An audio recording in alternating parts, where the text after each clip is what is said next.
다음 이주영 의원님 질의하시겠습니다.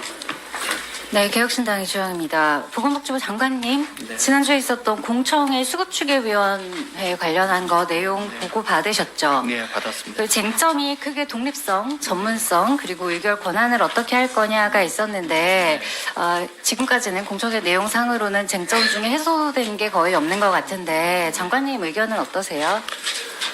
제가 말씀드린 것처럼 이제 그 구조가 추계위원회하고 그다음에 최종 의사결정기관이 이제 보정심으로 되어 있는데 추계기관에서는 이제 전문성이 좀 강화되어야 된다고 생각이 들고 그다음에 최종 그 교육부에 보낼 권고안의 결정과 관련해서는 의료계 그다음에 환자단체 그다음에 소비자 전문가 의견이 골고루 반영되어야 된다고 생각이 듭니다.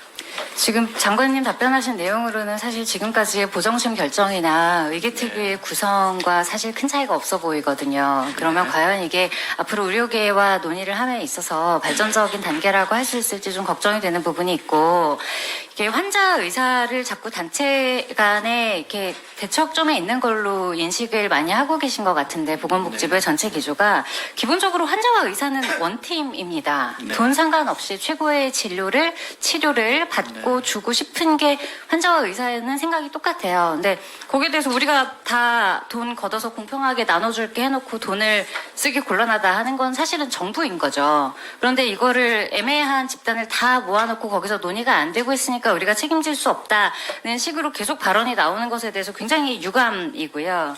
지금 이 왜 현장 의견을 이렇게 반영을 하지 않고 전문가들의 의견을 잘 안 듣는지 잘 이해가 안 됩니다. 왜냐하면 우리 2021년에 지금 정신건강의학 관련해서 계속 입원병동 그리고 아까 서명우 의원님도 말씀해 주셨지만 보호병동 이런 것들 다 문제가 되고 있는데 자료 한번 보여주세요.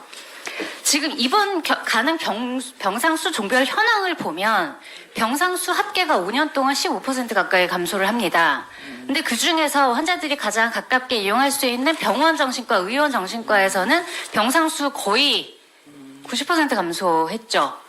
그런데 지금 아무리 돈을 쏟아붓고 통계를 내도 입원 가능한 병상이 없어요. 왜? 코로나 때 이거 병상 간격 등등 기준 요건 강화하면서 이거 다 줄어든 거 알고 계시죠? 그때 정신건강의학과 학회 의사회에서 전부 다 이거 이렇게 하면 위험하다고 성명서 내고 난리 났었죠. 그런데 안 들으셨잖아요. 다음 거 주세요. 수신자 수 이렇게 늘고 있습니다. 그리고 영역을 불문하고 정신적 스트레스로 인한 휴직이라던가 휴학이라든가 다 증가하고 있죠. 다음 주세요. 그런데 입원 건수는 이렇게 줄어요. 왜? 병상수가 없거든요. 관리가 안 되고 유지가 안 되니까요. 현장에 문제가 생길 게 눈에 보이니까 전문가 단체들은 우려를 하는 건데 그걸 자꾸 수혜자와 공급자 간의 싸움으로 보시면 안 돼요. 자꾸 이런 식으로 논의가 진행되니까 안 되는 거거든요. 추계위 마찬가지입니다. 교육이 불가능하다, 운영이 안 될 거다. 다 모든 것들을 전문가들이 이야기를 하고 있는데 자꾸 보건복지부 내부에서 상상으로 정책을 만드시니까 이게 안 먹히는 거거든요. 국회도 사실 저는 반성해야 될 부분이 좀 있다고 생각합니다. 우리가 법을 만들 때 뭐 인권이라던가 이런 것도 중요하지만 이것이 과연 현장에서 실제로 어떻게 적용될 것이고 어떤 위험을 유발할 수 있는가에 대해서도 우리가 충분히 숙고를 하고 어떤 이슈가 있다고 해서 급하게 법안을 자꾸 발의하는 건 조금 지양해야 하지 않을까 하는 거를 저희 동료 의원님들께도 부탁드리고 싶은 부분이 있고요. 이런 게 또 문제가 되는 게 그 다음 주시겠어요?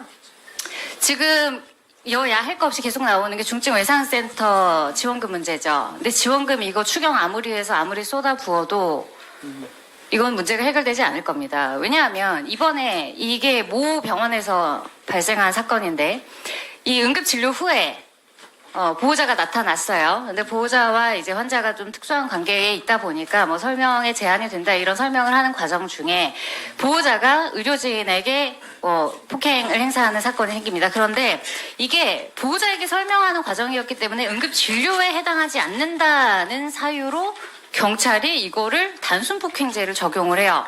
장관님, 환자 보호자에게 설명하는 내용이나 과정은 진료에 포함이 됩니까? 안 됩니까? 진료에 포함된다고 생각이 듭니다. 그렇죠. 행위에 아무 문제가 없어도 요즘 설명 의무 연관해서 책임 묻는 판례들도 많이 나오죠. 네. 그러면 이 상황에서 보건복지부 장관님의 개인적인 의견은 어떠세요? 그래서 응급의료법에 이제 특별법 성격 아니겠습니까? 여기에 응급진료, 폭행 등으로 방해하는 행위에 대해서는 별도로 규정을 해놨는데 이것을 이번에 이제 수사 당국에서는 다른 법을 적용한 걸로 생각이 됩니다. 그래서 이 법적으로 보완할 사항이 있는지 살펴보도록 하겠고요. 이 제재 이것뿐만 아니라 까지 보완해야 될 일인가요? 설명 과정이 진료에 포함되느냐 안 되느냐가 이거 네. 법을 제가 내긴 할 겁니다만 네. 이걸 법으로까지 규정을 해야 할 건지 보건복지부의 명확성을 높이는 거고요. 일단 수사 당국에서 그렇게 결정한 거에 대해 가지고 제가 하는 것보다는 이제 보완책을 마련하는 게 좋겠고 제재를 강하게 하는 것보다는 예방을 하는 것이 더 중요하기 때문에 예방과 관련된 대책도 만들도록 하겠습니다. 지금 보시면 보호는 최소로 합니다. 의료진에 대해서.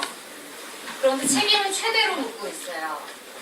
중증외상센터 지원금을 이번에 다시 책정을 하셔서 주셔도 이번에 중증외상 세부 전문의 갱신률 얼마인지 아세요? 네, 제가 그 자료는 갖고 있지 않습니다. 지금 몇 되지도 않는 중증외상 세부 전문의 중에 내가 이거 갱신해서 계속 이거 하겠다고 한 사람이 20%밖에 안 됩니다. 저는 소아 응급 세부 전문의인데 제 동료들도 지금 소아 응급 세부 전문의 갱신해야 되냐 말아야 되냐 다 고민해요.